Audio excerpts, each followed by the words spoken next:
நண்பர்களே வணக்கம். நீண்ட இடைவேளை. ஏன் ப்ரோ வீடியோ போடணும்னு நிறைய பேர் வந்து மெசேஜ் எல்லாம் போட்டிருந்தீங்க, ட்விட்டர்ல கேட்டீங்க, இன்ஸ்டாகிராம்லாம் கேட்டீங்க. சரி, ஓகே, உங்ககிட்ட அது ஷேர் பண்றதுல பெரும் மகிழ்ச்சி. எனக்கு ஒரு ஆண் குழந்தை பிறந்திருக்கிறது. அதனால தான் என்னால் வந்து வீடியோ போட முடியல. கடந்த ஒரு வார காலமாக ஹாஸ்பிட்டல் வீடுன்னு சுற்றுறதுனால என்னால் தொடர்ந்து வீடியோ போட முடியாத ஒரு சூழ்நிலை. இன்றைக்கி தான் கொஞ்சம் அப்படியே லைட்டாக ஃப்ரீயானேன். நான் ட்விட்டர்லேயே போட்டிருந்தேன், இந்த மாதிரி குழந்தை பிறந்த அடுத்த 10 நிமிஷத்தில் நான் ட்விட்டரில் ஷேர் பண்ணிட்டேன். இந்த மாதிரி ஆண் குழந்தை பிறந்திருக்கிறான், தாயும் குழந்தையும் நலமாக இருக்கிறார்கள் என்பதை நான் என்னோட ட்விட்டர் பக்கத்தில் நான் போட்டிருந்தேன். நிறைய பேர் வாழ்த்து சொல்லியிருந்தீங்க. அனைவருக்கும் என் இதயம் கலந்த நன்றிகளை தெரிவித்துக் கொள்கிறேன். அதனால தான் வீடியோ போட முடியல, மன்னித்துக் கொள்ளுங்கள். இனி தொடர்ந்து சம்பவங்கள் நடக்கும். நேற்று ஒரு வீடியோ வந்து உலாவிக்கிட்டே இருந்தது. பல டென்ஷன்கள், பல ஸ்ட்ரெஸ்ஸுகளுக்கு நடுவில் வந்து ஒரு அமைச்சர் பேசியிருக்காரு. அதாவது என்னன்னா, நின்னா 5 ரூபா படுத்தா 10 ரூபா சொல்லி மேடை பேசி, பெண்கள் இருக்கக்கூடிய ஒரு அரங்கத்தில் மேடை ஏறி ஒரு ஆபாசமான பேச்சு, பெண்கள் குறித்த பேச்சு, விலைமாது வீட்டுக்கு போனதை பற்றிலாம் வந்து அந்த இடத்துல அப்படி பேச வேண்டிய அவசியமே கிடையாது. அதை வந்து சிரிச்சுக்கிட்டே உச்சநாச்சமே இல்லாமல் பேசுறதுக்கு இவங்களுக்கு எப்படி மனசு வருதுன்னு எனக்கு தெரியல. இதே அமைச்சர் தான் வந்து அந்த பஸ்ஸில் போகிறத பார்த்து ஓசின்னு சொல்லி அசிங்கப்படுத்தினார். லிட்ரலி திராவிட முன்னேற்ற கழகம் என்றதை மாற்றிட்டு இவங்க வந்து ஆபாச முன்னேற்ற கழகம் கூட வச்சுக்கலாம். ஏன்னா எதுக்கு சிவாஜி கிருஷ்ணமூர்த்தி, ஒரு 3ஆம் தர பேச்சாளர், மேடை பேச்சாளர், இப்படி பல பேர் வந்து பேசினா அது ஏதோ சொல்லலாம், அதுவே தப்பு தான். ஆனால் ஒரு பொறுப்பில் இருக்கக்கூடிய ஒரு அமைச்சர்களே வந்து இந்த மாதிரி பேசுறது, அதுவும் இல்லாமல் இப்போ துரைமுருகன் பாருங்க, மன்னிப்பு கேட்டிருக்காரு. அதை உடல் ஊனமுற்றோர் மாற்றுத்திறனாளிகளை பற்றி தப்பாக பேசி அவங்களுக்கு வந்து வருத்தத்தை நான் தெரிவிக்கிறேன்னு சொல்லி பேசுறது.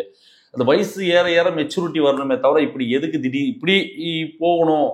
அந்த கட்சியாக அந்த மாதிரி பேசி வளர்ந்த கட்சி தான் வச்சுக்கலாம். இவங்க சொல்லுவாங்க பேசியே வளர்ந்த கட்சி, எழுதியே வளர்ந்த கட்சின்னு. பேசியே வளர்ந்த கட்சின்னா வெற்றி கொண்டார் மாதிரி ஆட்கள் பேசின பேச்செல்லாம் இன்னைக்கு இருக்கிற தலைமுறைகளுக்கெல்லாம் தெரியாது. அவங்க மேடை ஏறினா அம்மையார் ஜெயலலிதா பற்றிலாம் எப்படி பேசியிருக்காங்க, பெண் என்று கூட பாராமல் எப்படிலாம் பேசியிருக்காங்கன்றதெல்லாம் வரலாறு சொல்லும் பாடம் நமக்கு திமுக பற்றி. இப்படி கடந்த ஒரு வாரமாக நான் அப்டேட்டில் இல்லை. ஏன்னா நான் வந்து என்னோட பர்சனல் விஷயத்தில் சுற்றிக்கிட்டு இருந்ததுனால அப்டேட் எதுவும் இல்லை.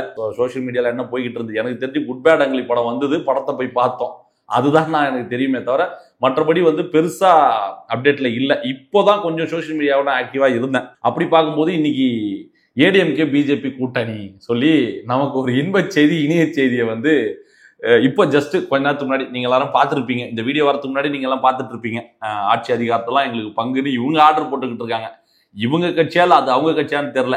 அமித்ஷா வந்து உட்காந்து எங்களுக்கெல்லாம் அவங்க உள்கட்சி கூசலாம் நாங்கள் உள்ளே போக மாட்டோம், எங்களுக்கு என்ன தேவையோ அதை நாங்கள் எடுத்துக்கிட்டு போனால் போதும், உங்களுக்கு மிச்சத்தை நாங்கள் கொடுப்போன்ற மாதிரி ஒரு தோணியில் தான் அமித்ஷா அவர்கள் பேசிக்கிட்டு இருந்தார்.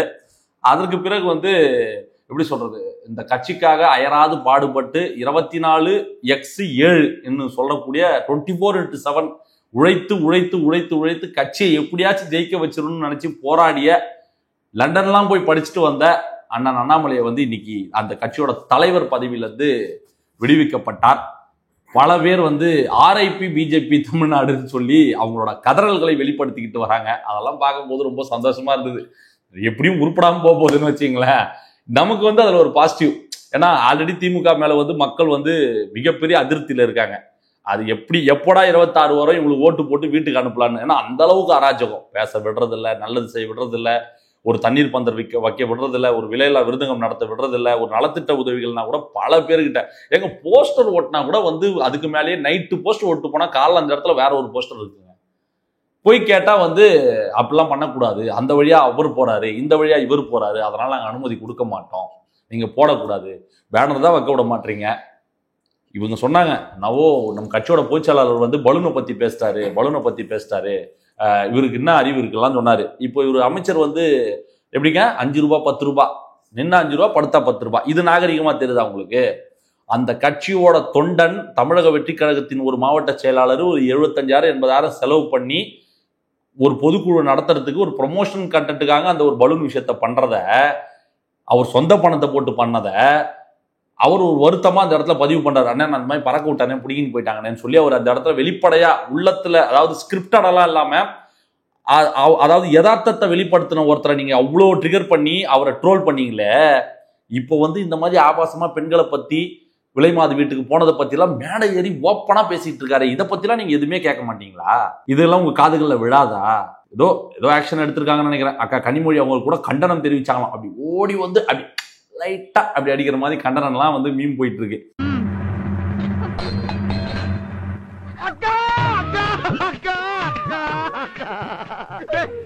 இப்போ அவர் வந்து கட்சியோட துணை பொதுச் செயலாளர் பதவியில இருந்து அவரை வந்து நீக்கியிருக்காங்களாம். அமைச்சரா தொடர்றாரு, துணை பொருளாளர் பதவியில இருந்து மட்டும் நீக்கியிருக்காங்க. ரொம்ப வருத்தமா அவர் காரில் ஏறி போற பதிவுகள்லாம் பார்த்தோம். இப்போ அந்த பதவிக்கு வந்து திருச்சி சிவா அவர்களை வந்து இப்போ நியமிச்சிருக்காங்க. அந்த பதவிக்கு வந்து திருச்சி சிவா அவர்களை வந்து நியமிச்சிருக்கிறதா தகவல்கள் வந்துகிட்டு இருக்கு. ரொம்ப இதுவாக போயிட்டு இருக்கு. இப்போ அரசியல் சூழலே கூட்டணி பேச்சுவார்த்தைகள்லாம் 10 வருஷத்துக்கு முன்னாடியே வந்து முந்தி அடிச்சுக்கிட்டு போயிட்டு இப்போ கூட்டணியை உறுதிப்படுத்தியிருக்கு பிஜேபி. திமுக வந்து எவனும் நம்மளை விட்டு ஓடிடக்கூடாதான்னு வாசக கதவெல்லாம் பூட்டி வச்சு வெளியவே ரெடியா நின்றுட்டு இருக்காங்க. எவனாவது போறானா பார்த்துக்கிட்டேருன்னு சொல்லி மரண பீதியில் இருக்காங்க. கிரவுண்ட்ல இறங்கி விளையாட வேண்டிய நேரம் நம்மளோட நேரம் இது. தமிழக வெற்றி கழகம் இறங்கி சம்பவம் பண்ணக்கூடிய நேரம் நெருங்கி விட்டது. அதாவது ஜனநாயகன் படத்தோட படப்பிடிப்பு இன்னும் ஓரிரு நாட்களில் நிறைவு பெற போகிறது. இன்னைக்கு கூட இந்த வீடியோ நீங்க பார்த்துக்கிட்டு இருக்க இந்த நேரத்தில் கூட வந்து மாவட்ட செயலாளர்களோட கூட்டம் நடந்திருக்கு பனையூர்ல. அந்த கூட்டமானது சிறப்பான முறையில் வந்து நடந்து முடிந்திருக்கிறது. பல ஆலோசனைகள் மேற்கொள்ளப்பட்டிருக்கிறது. இந்த பூத் கமிட்டி மாநாடு நடத்துவதற்கான இடங்கள் தேர்வுகள் நடந்து கொண்டிருக்கிறது. பல பேர் சொன்னாங்க, நீங்க வந்து இந்த சென்னை இந்த லொக்கேஷன்ல நீங்க எல்லாமே பண்றீங்க, நீங்க தென் மாவட்டங்களுக்கு வரணும், இந்த மாதிரி திருச்சி மதுரை கோயம்புத்தூர்னு அந்த பக்கம் வரணும்னு பல பேர் கோரிக்கை வச்சிருந்தாங்க. அந்த கோரிக்கைக்கு செவிசாய்க்கும் விதமாக இந்த தடவை இந்த பூத் கமிட்டி மாநாடானது வந்து தென் மாவட்டங்களை ஏதாவது ஒரு இடத்துல வைக்கலான்ற மாதிரி பிளான் பண்ணியிருக்காங்க. ஆனால் அதுக்கான அனுமதிகள் இந்த நிமிடம் வரைக்கும் பல இடங்களில் பிளான் பண்ணுறாங்க. எங்கே போனாலும் சிக்கல். இவங்க சாதாரண தண்ணி பந்தலுக்கே வந்து அனுமதி கொடுக்காத ஒரு அரசு நாம பூத் கமிட்டி மாநாடு ஒவ்வொரு விஷயத்தையும் போராடி போராடி போராடி தான் வாங்க வேண்டியதாக இருக்குது. ரொம்ப கஷ்டமாக இருக்குது. இவங்க கிட்ட பயப்படுறாங்க. என்ன ஒருத்தரோட ஸ்பீச்சு, ஃப்ரீடம் ஆஃப் ஸ்பீச்சு, அதுவும் வந்து எப்போ தளபதி அவர்கள் வந்து முத்துவேல் கருணாநிதி ஸ்டாலின் பேரை சொல்லி அடிக்க ஆரம்பிச்சாரோ அந்த நாள்ல இருந்து இன்றைய இந்த நிமிஷம் வரைக்கும் தளபதியை சுத்தின ஆபாசமான கருத்துக்களும் அவதூறுகளை மட்டுமே வாரி வாரி வீசிக்கிட்டு இருக்காங்க. இதுதான் தொடர்ந்து நடந்துகிட்டு இருக்கு. மாநாடுகளுக்கான வேலை, அந்த பூத் கமிட்டி மாநாட்டுக்கான வேலை வந்து ரொம்ப விறுவிறுப்பா போய்கிட்டு இருக்கு. கூட்டணி பத்தின பேச்சுவார்த்தைகள்லாம் இனி வரும் காலங்களில் நடக்கும்.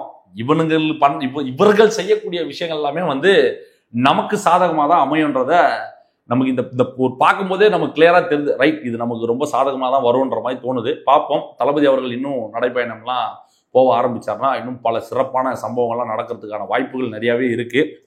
காத்திருப்போம். வேற எதனாவது கேள்விகள் எதனா இருக்கா? எதனா நான் விட்டுட்டேனா உங்களுக்கு? நீங்க தான் ஆக்டிவா இருக்கீங்க சோஷியல் மீடியாவில். நான் ஒரு வாரம் ஆக்டிவா இல்லை. உங்களுக்கு எதனா கேள்வி இருக்கா உங்ககிட்ட? வீடியோ போட டைம் இல்லை, ஆனால் குட் பேட் அக்லி போய் பார்த்துட்டு வந்துட்டீங்க. குட் பேட் அக்லி நீங்க சாவடிக்கிறீங்க. நீங்க நான் என்ன பண்றது? சரி, வான்னு நீங்க தான் போட்டீங்க. ரிவ்யூலாம் பார்த்தேன். நான் எங்க ரிவ்யூ போட்டேன்? ஜக்ஸ்ல பார்த்தேன், ட்விட்டர்ல. அப்படி? ஆமா, கீழே கமெண்ட்ஸும் படித்தேன்.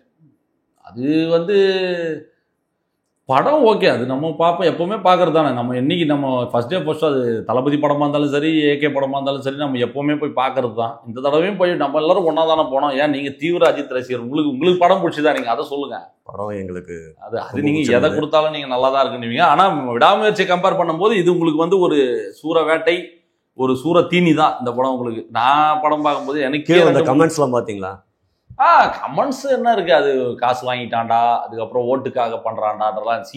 ஓட்டுக்காகனா இப்போ சோசியல் மீடியா மட்டுமே இங்க நடக்கிறத வச்சு மட்டுமே நீங்க போயிட்டு இந்த ஓட்டுக்காக பணத்துக்காகன்றதெல்லாம் வந்து கிடையாது. அது வேற. சோசியல் மீடியான்றது வந்து ஒரு 2% 3% உதவி பண்ணுமே தவிர களத்தோட யதார்த்தம் வேற. இங்க களத்துல இருக்கக்கூடிய இப்ப நீங்களே வெற்றிக்காரர்களுக்கு தான் ஓட்டு போட போறீங்க மாத்தி. ஏன்னா நம்ம மாற்றத்தை நோக்கி காத்துக்கிட்டு இருக்க இளைஞர்கள் தான் இன்னைக்கு ஜாஸ்தி.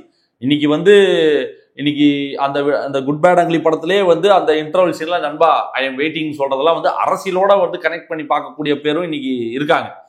இதுக்காக தான் அதுக்காக தான் இதெல்லாம் கிடையாது. ஜென்ரல் ஆடியன்ஸா நம்ம பார்க்குறோம். நிறைய பேர் என்ன சொல்லியிருந்தாங்கன்னா, ஆமா நீங்க வந்து இப்போ மாறிட்டீங்க, உங்களுக்கு மாறிட்டீங்கன்னா வயசு மாறுது, ஏறுது இல்ல, மெச்சூரிட்டின்றது வரணும்ல. எனக்கு என்னன்னா அதுக்கான ரீசன் சொல்லிடுறேன் கேட்டுங்க. என்ன விஷயம்னா, தளபதி எப்போ வந்து நான் இனிமேல் சினிமா நடிக்க மாட்டேன், நான் சினிமா விட்டு போறேன், நான் மக்கள் சேவையை நோக்கி வர்றேன்னு தளபதி என்னைக்கு சொன்னாரோ அன்னிலதான் எனக்கு வந்து எதுக்கு இது நம்ம அவரே வேணான்ட்டாரு.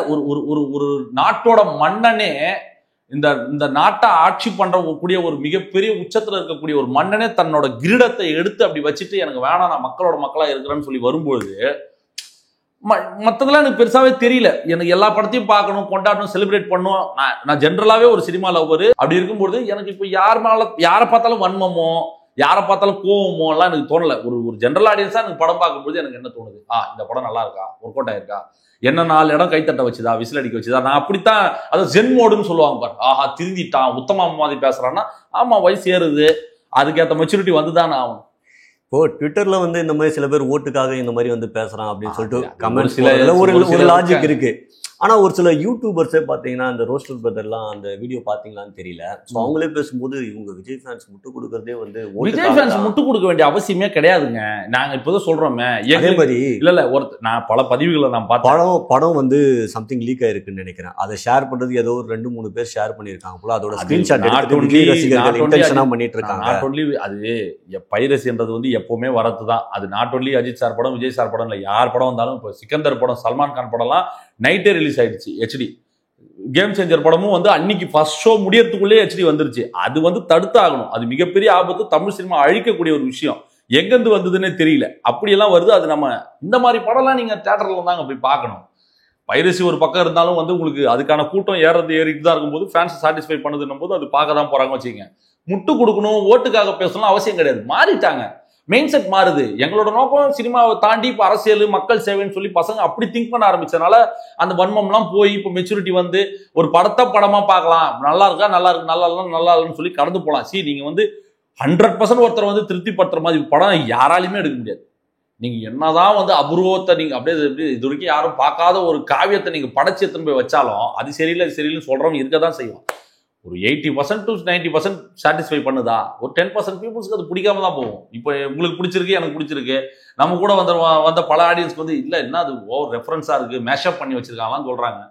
அல்டிமேட்டா படம் ஓடுது, கலெக்ஷன் ஆகுது, அதான் நம்ம பார்க்கணும். மற்றபடி ஓகே. சரி, மறுபடியும் பேக் டு அரசியல். அண்ணாமலை அவர்கள் வந்து பதவியில இப்போ இல்லைன்னு நினைக்கிறேன். நான் ஒரு போஸ்ட் இருங்களேன், அண்ணாமலை நான் உங்களுக்கு வந்து ஒரு போஸ்ட் ஒன்று படிச்சு காட்டுறேன் பாருங்களேன், சம காமெடியா இருக்கும். அது பணி நிமித்தம் காரணமாக பெங்களூர் செல்ல நேர்ந்தது. அங்குள்ள மக்கள் தலைவர் அண்ணாமலையை மிக பெரும் சக்தியாக ஏற்றுக்கொண்டுள்ளனராம். அதுக்கப்புறம் பெரும்பாலான ஓட்டுப்பதிவு முடிந்தும் தலைவர் அண்ணாமலை அவர்கள் முதல்வராக வாய்ப்பு அதிகமா இருக்கான். தமிழ்நாடு பாஜக அண்ணாமலை அவர்களை முதல்வராக பார்க்கிறது. ஒரே நேரத்தில் 2 மாநில முதல்வராக இருப்பது சாத்தியமா? சட்ட நுணுக்கம் தெரிந்தவர்கள் கூறவும் சொல்லி ஒருத்தன் பதிவு போட்டிருக்கான் அந்த டைம்ல. இப்போ அதை ஷேர் பண்றாங்க. இந்த மாதிரி கண்டென்ட்லாம் இனிமே நாங்க எங்க போய் பார்ப்போம் சொல்லிடலாம். ஐயோ எனக்கு ஒரே காமெடி. அண்ணாமலை ஐயோ என்ன பண்ணிட்டாரு அவர் வந்து, ஏதோ பிஜேபியே பேசு பொருளா மாத்தினாரு.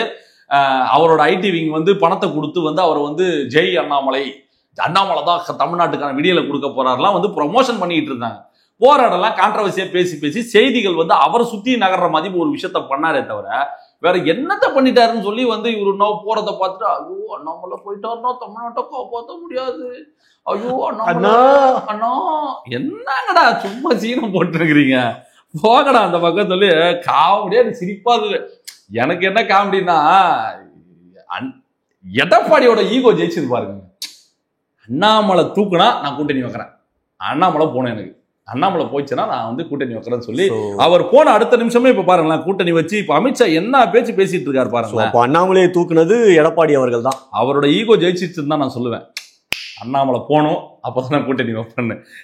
உருப்படாம போறதுக்கு இதுல போனார். அதாவது சாவனும் முடிவு பண்ணதுக்கு அப்புறம் தூக்கு மாட்டி சேர்த்தானா விஷம் சாப்பிட்டு சேர்த்தானா எப்படி இருந்தாலும் சாவ. புதுசா வந்திருக்கிற பாஜகவின் தமிழ்நாட்டு தலைவர் நாயினார் அவர்களால் இந்த அரசியல்ல என்ன மாற்றம் ஏற்படும் சொல்லிட்டு நீங்க நினைக்கிறீங்க? அந்த விவேக் காமெடி தான். இது வரைக்கும் உங்களுக்கு நான் என்ன பண்ணியிருக்கேன், ஒன்றும் பண்ணல, அதே தான் போன்ற மாதிரி.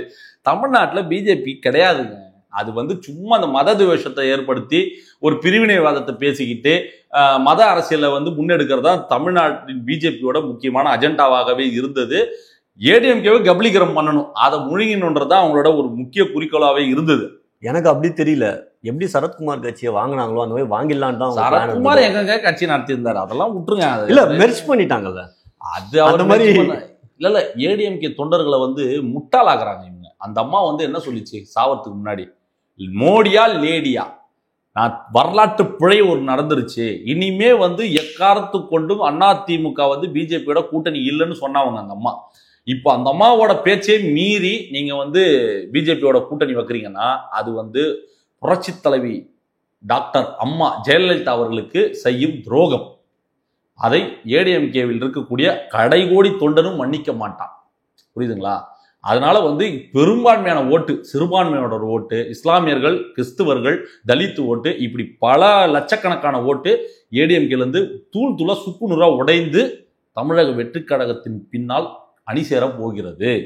பிஜேபி கூட போய் சேர்ந்தோம்னா ஒரே குட்டையில் ஊறிய மட்டைகள் தான். அது கதை முடிஞ்சுது. ஏடிஎம்கேவை நீங்க மறந்துருக்கு.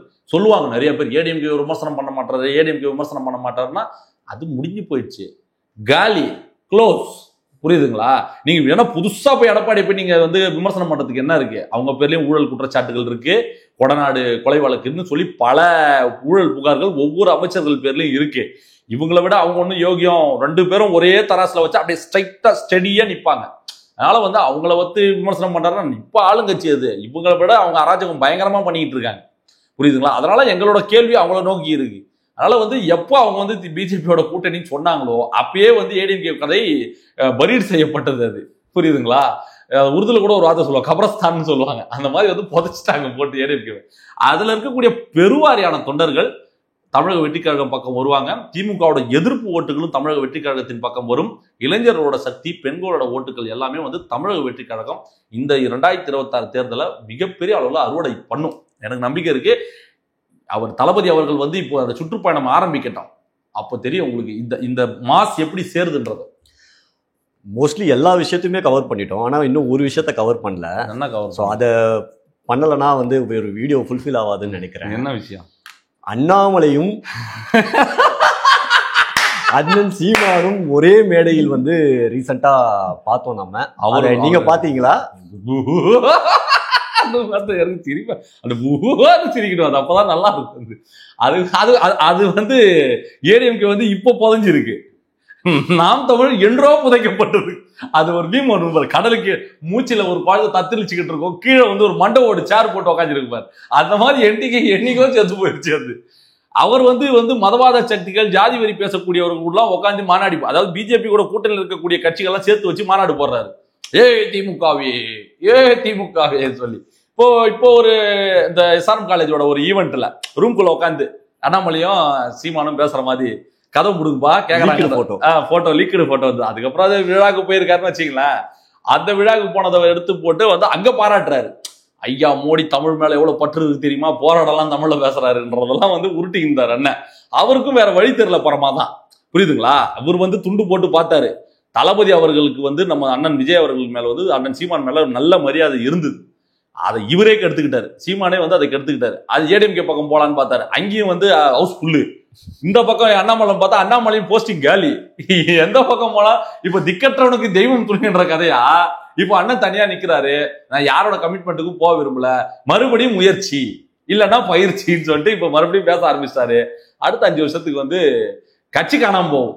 அதுல இருக்க தொண்டர்கள் எல்லாம் எனக்கு தெரிஞ்சு இன்னும் கூடிய விரைவில் சாட்டை துரைமுருகன் வந்து கட்சியை கைப்பற்ற போகிறார். கைப்பற்றிட்டு அண்ணன் வரனே வட்டானே டுர்ன்னு சொல்லிட்டு கிளம்ப போறாரு. கதை முடியும் போகுது. புரியுதா? அதனால நாம் தமிழர் விட்டுருங்க, அது முடிஞ்சு போன கதை. அது ஏடிஎம்கே என்டிகே எல்லாம் ஆல்மோஸ்ட் காலி. நாங்க தளபதி அதனால தான் சொன்னார், டிவிகே விசஸ் டிஎம்கே. அதுதான் இன்னைக்கு மெயின் ஸ்ட்ரீம், அதுதான் வந்து போக்கஸ்டு. இன்னைக்கு மாற்று சக்தினாலே வந்து தமிழக வெற்றி கழகம் தான் என்பதுதான் வந்து மக்கள் மனதில் இருக்கக்கூடிய ஒரே நம்பிக்கை கட்சியாக தளபதியின் முகமும் அந்த கட்சியும் தான் வந்து இன்னைக்கு கடைசி நம்பிக்கையா இருக்கு மக்களுக்கு. ஏடிஎம்கேவும் பார்த்துட்டான், இந்த டிஎம்கேவும் பார்த்துட்டான். ரெண்டுமே ஊழல் கட்சி, ரெண்டுமே வந்து ஒரே குட்டையில் உரிய மட்டைகள். நாம் தமிழரும் வந்து நம்பிக்கையா பேசிட்டு தான் இப்ப அவரும் சங்கியா மாறிட்டாரு. அது மேல இந்த நம்பிக்கையும் போயிடுச்சு. காங்கிரஸ் பிஜேபின்னு எல்லா மதவாதத்தும் இனவாதம் மொழிவாதம் இப்படி எதை பத்தியார் பேசுறாரு. அனைத்து மக்களையும் அரவணைக்கக்கூடிய ஒரே கட்சியாக இருக்கிறது வந்து தமிழக வெற்றி கழகம் மட்டும்தான். அதனால வந்து இந்த 26 வந்து மிகப்பெரிய அளவுல ஒரு மாற்றம் ஏற்படும். அதுல வந்து எனக்கு துளியும் எனக்கு அச்சம் இல்லை, எனக்கு சந்தேகம் இல்லை. சிறப்பா இருக்கும், பார்ப்போம். வேற எதனா கேள்விகள் இருக்கா? இந்த ஒரு வாரத்துல ஒண்ணுமேவா நடக்கல? எதுவுமே நடக்கலையா? என்னங்க நீ ஒண்ணுமே நடக்கலன்னா என்னங்க? எதனா ஒன்று நடக்கணும் இல்லைங்க? எதனா ஒன்று நடந்தாதான் நல்லா இருக்கும். திமுக காரெல்லாம் பயங்கரமா கதையில் இருப்பானு, எதனா ஒன்று எடுத்து பேசியிருப்பாங்களே. குட் பேட் அங்கிலி படத்தை திமுக காரன் பயங்கரமா ப்ரொமோட் பண்ணிட்டு இருக்கான். அதெல்லாம் நீங்க பாக்கலையா? முட்டு அப்படி தூக்கி குத்துறான், இப்படி தூக்கி நிக்க வைக்கிறான். அஜித் ஃபேன்ஸே கம்மியா இருக்கிறான். திமுக காரன் இது அதாவது ஒருத்தன் எழுதியிருந்தான், கூஸ் பம்ப்ஸ்ல 2-3 சீன்ஸ் கூஸ் பம்ப்ஸ் இல்லடா, படம் மொத்தமே கூஸ் பம்ப்ஸ்லாம் வந்து சர்க்கஸ்டிக்கா போட்டு திட்டிட்டு இருக்கான் அவன் அஜித் ஃபேன்ஸை. அதை தெரியாம நம்ம பசங்க வந்து போட்டு பயங்கரமா வந்து அதால தூக்கி விட்டுருது. நிறைய ஊபிஸை பார்த்தேன் நான். குட் பேட் பண்ணாங்களி படத்தை வந்து பயங்கரமா ப்ரொமோட் பண்ணிட்டு இருந்தாங்க. ஏன்னா உங்களுக்கு அது பாருங்க, இது ஒரு படி போயிட்டு அமைச்சர்லாம் கூப்பிட்டு வராங்க இவங்க. திமுக அமைச்சர்லாம் எந்த லெவலுக்கு இறங்கி போயிட்டாங்க பாரு. ஆனா ஃபேன்ஸ் ரொம்ப தெளிவா இருக்காங்க. விஜய் அண்ணனுக்கு அங்க சப்போர்ட் பண்ணும்.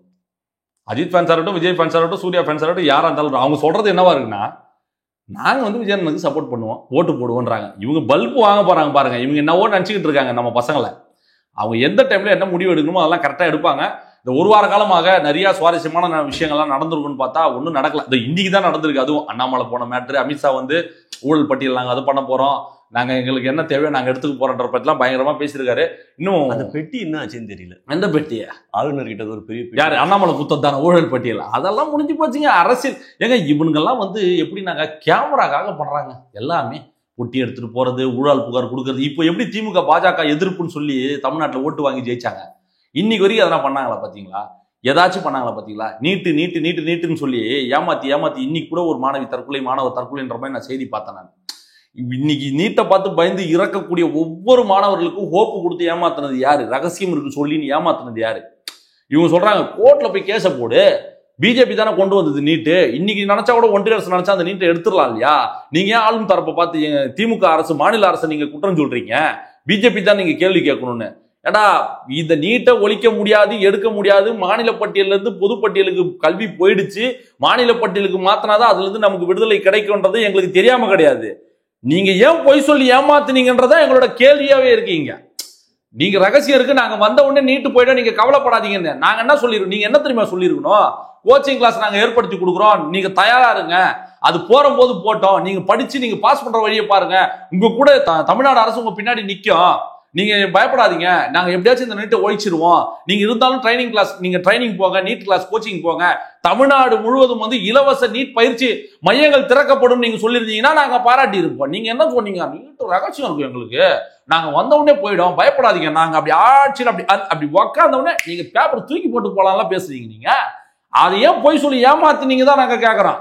அந்த பாசிச சக்தி அதை எடுக்க மாட்டாங்கன்னு உங்களுக்கு நல்லாவே தெரியும், அதுக்கு வழி இல்லைன்றதும் தெரியும். சும்மா நீங்க சட்டசபையில வந்து நீங்க வந்து தீர்மானத்தை நாங்க ஏத்திட்டோம், தீர்மானத்தை ஏற்றி என்ன பிரயோஜனம்? என்ன பிரயோஜனம்? ஜல்லிக்கட்டை நாங்க நிறைவேற்றின மாதிரி நாங்க பண்ணுவோம்னு சொல்றீங்க இல்லையா? அங்க 10 லட்சம் பேர் கூடனா ஜல்லிக்கட்டுக்கு, நீங்க என்னத்தை நட்டு வச்சீங்க மெரினா பீச்ல நீட்டை ஒழிக்கிறதுக்கு? மெழுகுவத்தி ஏற்றி கும்பிட்டுட்டா முடிஞ்சு போயிடுமா? என்ன செஞ்சீங்கன்றதான மேட்ரு. சும்மா வந்து நீங்க சொன்ன கேட்க மாட்டாங்களா ஓனர்கிட்ட போய் சொல்லுங்க, ஐயா நம்ம மக்கள் வந்து நம்ம மாணவர்கள் வந்து ரொம்ப சஃபர் ஆகுறாங்க இந்த நீட்னால, எங்களுக்கு விலக்கு கொடுங்கன்னு போய் கேளுங்க. வேணும்னா கூட்டணி கூட வச்சுக்கிறோம் சொல்லுங்க, வைங்க. தமிழ்நாட்டு மக்களுக்கு ஒரு நல்லதுன்னா கூட்டணி வைங்க. நீங்கன்னா யோகிய மாதிரி பேசுறீங்க, நீங்கன்னா வைக்காதாளா? எல்லாம் ஒரு காலத்துல ஐயா கருணாநிதி அவர்கள் போய் கூட்டணி வச்ச ஆளுங்க தானே, போய் வைங்க. நாளைக்கே வந்து உங்க மேல ஒரு ஊழல் குற்றச்சாட்டு 2 அமைச்சர்கள் அரசு பண்ணணும்னு சொன்னா ஐயா வணக்கம் சொல்லிட்டு வீந்துருவீங்க. நீங்க உங்களோட கொள்கை பிடிப்பு என்னன்றதுலாம் எங்களுக்கு தெரியாது பாரு. இப்போ ரீசெண்டா கூட ஒரு ரைடு நடந்தது. என்ன ரைடு? அமைச்சர் நேருன்னு நினைக்கிறேன். அவர் அப்படியே எப்படின்னா காலையில நியூஸ் வரும், அமலாக்கத்துறையோ ஏதோ ரைடு வரும், ஒண்ணு ஹாஸ்பிட்டலுக்கு போறாங்க இல்ல டெல்லிக்கு போறாங்க. இதுதான் வேலையாவே மக்கள் மறந்துடுவாங்க, மக்களுக்கு இருக்கக்கூடிய மிகப்பெரிய ஒரு நோய் என்னன்னா மறதி. ஈஸியா மறந்துடுவாங்க. டெய்லி ஒரு பக்கத்துல நியூஸ் வரும், இந்த வீட்டுக்கு ரைடு போனாங்க, அந்த வீட்டுக்கு ரைடு போனாங்கன்னு. அவங்களும் என்ன பண்ணுவாங்கன்னா, ரைடு வந்த கையோட இருங்க தம்பி உட்காருங்க வந்துடுறேன்னு சொல்லிட்டு இப்படி பிடிச்சி ஃபிளைட் ஏறி டெல்லிக்கு போறாங்க, இவங்க கிளம்பி போயிடுறாங்க. அது என்ன மாயமோ என்ன மந்திரமோன்னு தெரியல, இல்லைன்னா ஹாஸ்பிட்டல்ல போய் படுத்துடுறாங்க. இதுவே ஒரு ஸ்ட்ராட்டஜியா இருக்கு. இதெல்லாம் மக்களை ஏமாற்றக்கூடிய செய்யக்கூடிய ஒரு யுக்தி. அதனால வந்து இந்த போலி அரசியல்வாதிகளை இனி நம்பாதீர்கள். நமக்கான விடியல், உண்மையான விடியல் ஆட்சி தரக்கூடிய ஒரு உண்மையான தளபதி தலைவன் 2026ல வரப்போறாரு. அதை வந்து நம்ம மக்கள்கிட்ட சொல்லி இவங்க செய்யக்கூடிய இந்த பித்தலாட்டங்கள்லாம் மக்கள்கிட்ட வந்து வெளிச்சம் போட்டு காட்டி வாக்காளர்களாக மாற்ற வேண்டிய கடமை நம்ம கிட்ட இருக்கு. தொடர்ந்து பேசுவோம். இனி அடுத்தடுத்து மிகப்பெரிய அப்டேட்டுகளோடு உங்களை வந்து நான் மீண்டும் சந்திக்கிறேன். தயவு செய்து சப்ஸ்கிரைபை செய்து ஊக்குவிக்குமாறு உங்களை அன்புடன் கேட்டுக்கொள்கிறேன். நன்றி, வணக்கம்.